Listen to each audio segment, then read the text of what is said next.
Bismillahirrahmanirrahim. Selamat pagi anak-anak. Berjumpa kembali kita dalam sebuah kegiatan pembelajaran. Nah, sebelumnya apa kabar kalian hari ini? Semoga dalam keadaan sehat ya.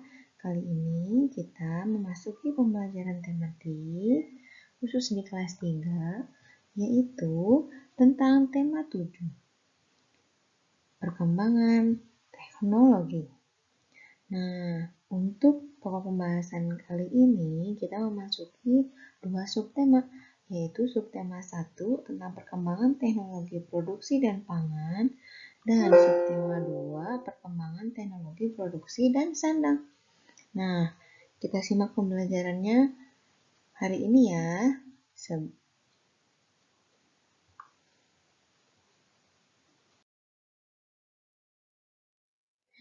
Nah, kompetensi dasar atau tujuan pembelajaran tematik hari ini adalah PPKN-nya seperti itu. Tujuannya hari ini kita mempelajari tentang keberagaman individu di lingkungan sekitar dan keberagaman suku di Indonesia. Untuk bahasa Indonesianya, kompetensi dasarnya demikian, dan tujuan pembelajarannya adalah menemukan ide pokok informasi dalam teks. Sebelum memulai pembelajaran, kita buka pembelajaran kali ini dengan membaca Bismillah. Bismillahirrahmanirrahim. Semoga kegiatan pembelajaran hari ini lancar. Kita memasuki pokok pembelajaran selanjutnya, yaitu tentang keberagaman individu dan suku di Indonesia. Nah, apa sih itu keberagaman individu? Beragam, berarti individu-individunya itu mempunyai keberagaman-keberagaman. Nah, bermacam-macam sifat, watak, dan kebiasaan dalam masyarakat itu bisa menciptakan sebuah keragaman individu.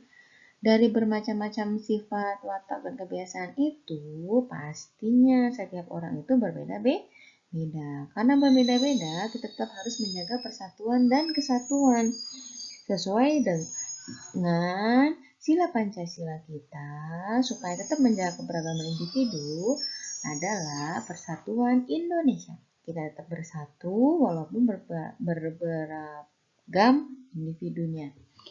Nah, selain keragaman suku, jika di Indonesia itu, selain keberagaman individu, di Indonesia itu juga terdapat keberagaman suku.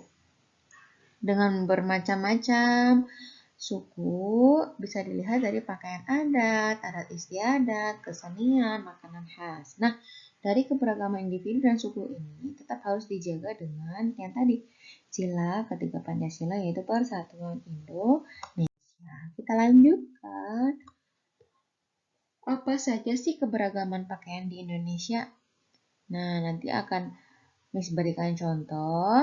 Silakan kalian simak, tapi ini hanya contoh ya. Nah, keberagaman pakaian di Indonesia itu banyak sekali. Salah satunya, ada pakaian ulos dari Sumatera Utara. Nah, ini contoh gambarnya ya sayang ya. Yang kedua, di sini ada pakaian paksian dari Bangka Belitung. Nah, pakaian tradisionalnya seperti itu. Yang ketiga, di sini ada pakaian Jawi Jangkep dari Jawa Tengah. Nah, ada kebaya dan juga pakaian pasangannya ya. Kemudian di sini ada pakaian menak dari Jawa Barat.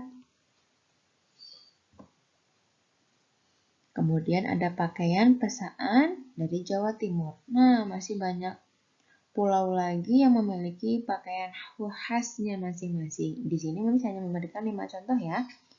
Kita lanjutkan ke keberagaman makanan di Indonesia. Nah, di sini kalian udah tahu mungkin ya, makanan apa ini? Namanya nasi rawon. Khasnya dari daerah Jawa Timur. Ada juga di sini serabi sama karedok, makanan khas dari Jawa Barat, tempat tinggal kita. Kemudian ada juga gudeg Jogja, pasti dari Jogja ya.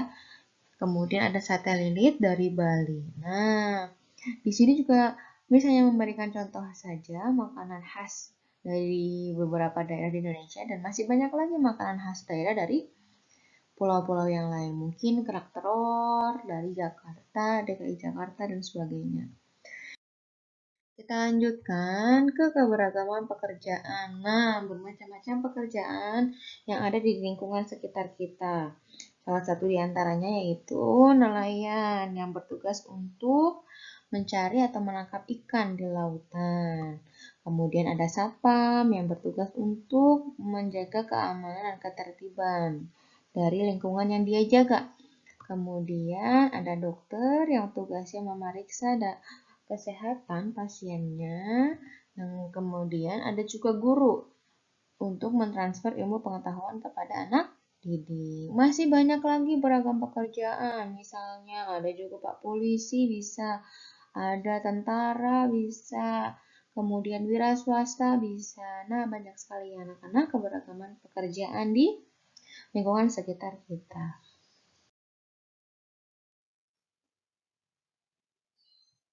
Nah, setelah memahami keberagaman tersebut, apa sih manfaatnya kalau kita menghargai perbedaan? Nah, manfaatnya adalah bisa mempererat persatuan dan kesatuan sesuai dengan sila Pancasila ketiga ya. Kemudian terhindar dari konflik perpecahan, memberi rasa aman dan tentram. Yang keempat, meningkatkan persaudaraan. Yang kelima, menambah teman. Nah, itu manfaat menghargai perbedaan. Banyak sekali manfaatnya ya. Oke, kita lanjutkan ke materi selanjutnya, yaitu tentang ide pokok informasi dalam teks. Nah, pokok informasi dalam teks itu apa sih, kita akan belajar? Apa sih yang namanya ide pokok atau gagasan utama? Ide pokok adalah gagasan yang menjadi pokok pengembangan paragraf. Jadi kalau beberapa kalimat yang digabung, dia akan membentuk sebuah paragraf yang akan menceritakan sebuah tema atau judul. Ide pokok tersebut terdapat kalimat utama dan setiap paragrafnya itu hanya ada satu ide pokok. Kalimat penjelas adalah kalimat yang menjelaskan kalimat utama. Nah, dalam satu paragraf itu berarti ide pokoknya hanya satu. Dalam satu paragraf juga terdiri dari kalimat utama dan juga kalimat penjelas. Selanjutnya, ide pokok yang letaknya di awal paragraf disebut paragraf deduktif. Ini ada dua jenis paragraf berarti ya, paragraf deduktif dan juga paragraf induktif.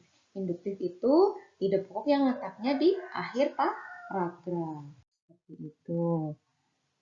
Nah, bagaimana kita mencari pokok informasi dalam teks? Yang pertama itu dengan cara memahami judul teksnya dulu.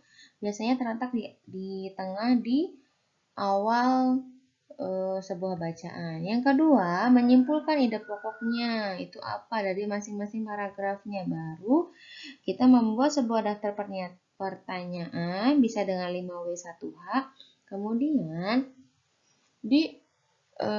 simpulkan. Apa sih itu paragraf tersebut menjelaskan tentang apa? Nah, demikian penjelasan dari Miss tentang ide pokok dan juga keberagaman. Nah, setelah ini silakan anak-anak persiapkan, ada buku paket 3D-nya tentang tema 7 berikut tentang latihan soalnya. Nah, ini yang kalian kerjakan di buku paket kalian. Nanti akan kita bahas bersama-sama di grup WA. Demikian anak-anak, terima kasih atas waktunya. Wassalamualaikum warahmatullahi wabarakatuh. Terima kasih, sampai jumpa kembali.